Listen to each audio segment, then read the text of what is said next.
We're joined also, in addition to Andrew Revkin of the New York Times, by Bill McKibben. He's a leading environmentalist. His 1989 book, The End of Nature, was one of the first to describe global warming as an emerging environmental crisis. His latest book is called Deep Economy, The Wealth of Communities and the Durable Future. He's just returned from Poland, where he attended the UN Climate Change Conference in Poznan, co-founder of the environmental mobilization campaign called 350.org. The number 350 refers to calls for a new global target to reduce carbon dioxide levels to no more than 350 parts per million. Bill McKibben, talk about this conference in Poznan, Poland. Well, Amy, it was, as often, a sort of drear gab fest in a lot of ways, but there were two important things that happened, both along the same lines. The politics of this, as opposed to the policy, is finally starting to change as more and more people begin to realize that we're way deeper into the climate problem than we thought. First thing that happened was that the small island nations and less developed countries of the world, the first and most vulnerable victims of climate change, sharpened their rhetoric considerably.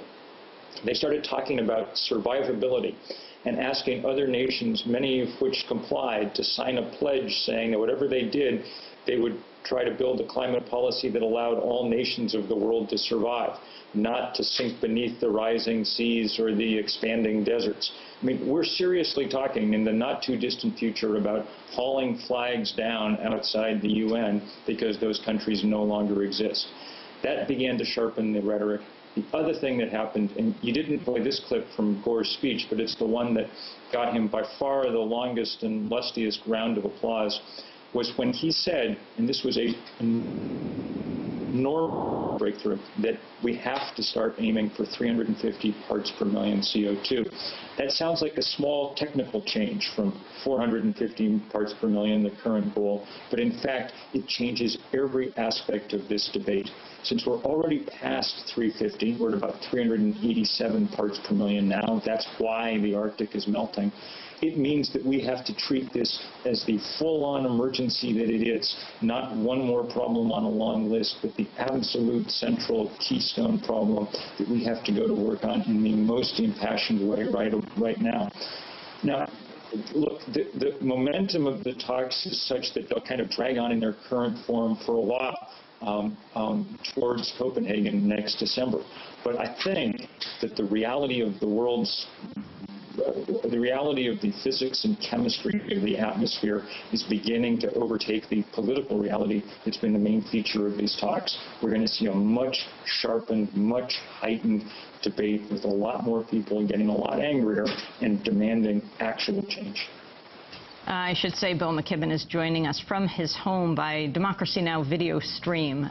For those who are watching on TV, you see the snowy outside.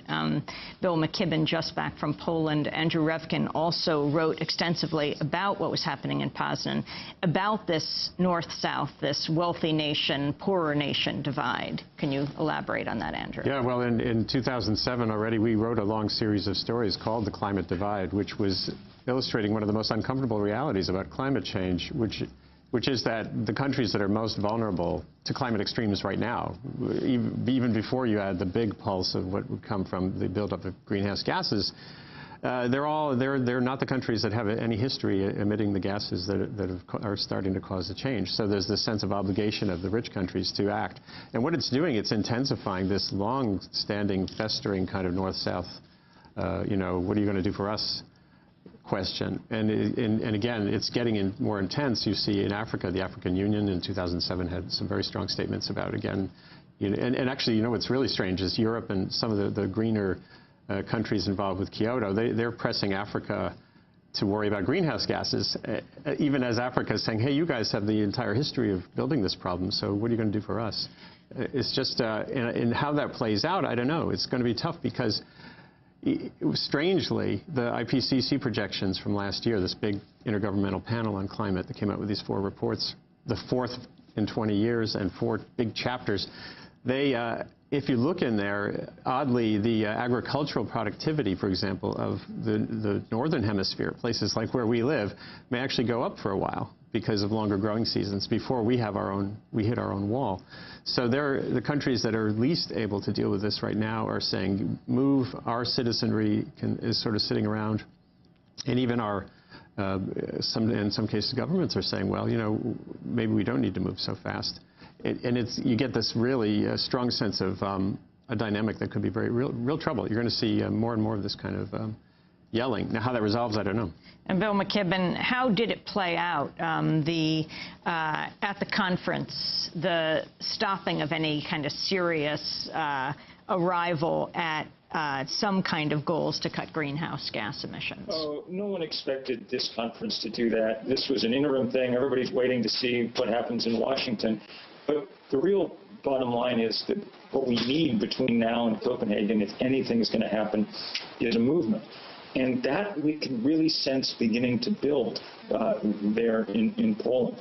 We at 350.org, which emerged as the kind of de facto global grassroots climate movement, had organizers there from every continent. We had 100 or 200 young people from all around the world doing an amazing job of lobbying their delegations, but much more importantly, laying plans for a huge international day of action next October 24th.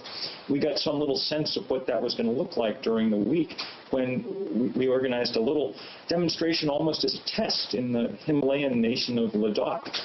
1,500 people turned out for a day-long 350 rally, as it were, led by the Buddhist Association there in Ladakh. That's the equivalent of about 2.5 million people turning out on the Washington Mall for a demonstration, given their population size.